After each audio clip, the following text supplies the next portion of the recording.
Hello there YouTube, Daniel Lessard back again, giving you a quick review of the SRC G36 internals. Now, first of all, I would like to say that these internals are fantastic. This is the first time I've taken this puppy apart, and I've really put it through its paces. It's been about 4 months. It's seen 6 or 7 games as a saw setup, and has put over 3,000 rounds, well over 3,000 rounds. I would venture to say closer to 5,000 rounds through it. Now, everything here is steel. All the gears, steel.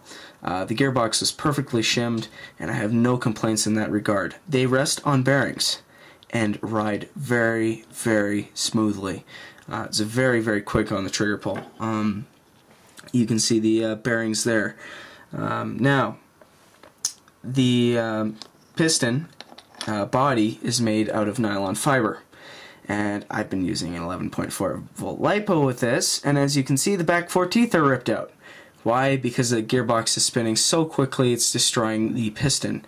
Now, this means that I need to switch to a lower power battery when I'm running this as a saw setup, which I really don't have a problem with. Kind of ticks me off. I really love the Lipo and how fast it is, but I don't want to be replacing this every 3 to 4 months. My other option is putting in a better spring. Which would just give it a higher FPS value and put more resistance on the motor. You can see that this is a double O-ringed aluminum piston head. It's very, very sturdy, and it's got an excellent air seal. I'll provide a link to Ken's video regarding the air seal on this gun. The spring guide is all aluminum, fairly thick, and the back has got a metal bearing spring guide. I would venture to say that it's steel. It looks very sturdy, and there looks like there's a brass spacer in between. The tappet plate, nylon fiber, and the cylinder head is aluminum. As you can see, it's double O-ringed, as well as an O-ring in the front to connect with the piston on the very end of the cycle to ensure that you get the last little push out of your BBs. Now, inside of here, you have the palm nozzle that's made out of a palm material. It's a certain type of plastic I'm not very familiar with. There's also an internal O-ring in it, which means it's got a fantastic air seal. Big surprise. Everything is phenomenal, air seal wise. You can push it down and it's just like a syringe. Now, I'd like to talk to you a little bit more about Lipo batteries. This gun is advertised as Lipo proof. I would like to prove to you that no gun is Lipo proof. This has taken 11.4 volt Lipo over, I don't know, 6, 7 games under a saw setup, so it's seen abuse, but just looking at that, that's a fair amount of wear for 3 or 4 months. This is nylon fiber, of course, and you definitely want a nylon fiber piston in a gun this powerful, because if you get a strike on one of the gears onto that cylinder, you want the cylinder to go, not the gears. I can replace that for about $15 to $20. Gears would cost me upwards of $80.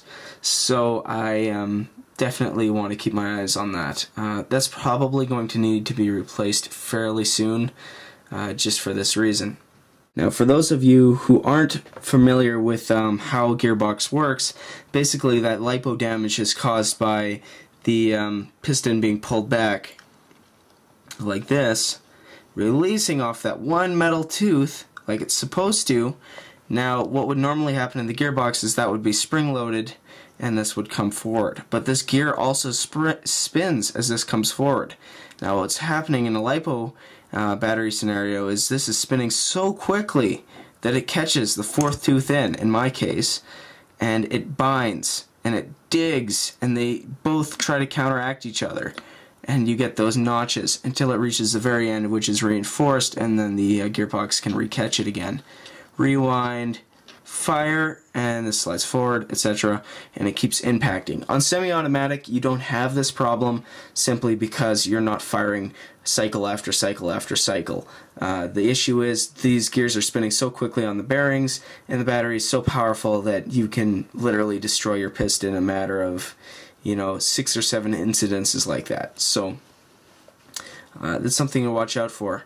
I'm going to have to remedy it either by switching to a lower power battery, like a 9.6 volt nickel metal hydrate, or putting a bigger spring in the actual gearbox itself. which sounds like a good option to me, but you know, I'm going to play it on the safe side and probably go with the lower power battery. Now, onto the motor. Motor is very strong. It can pick up its own weight just by its magnetic power. It's you can hold a pocket knife through the handle of the gun. It's just phenomenal. As far as that goes, the motor is not lacking in oomph by any means. So, overall, that's the SRC internal gearbox. I hope you enjoyed it. If you have any more questions regarding the SRC or any of its internal parts, just give me a shout.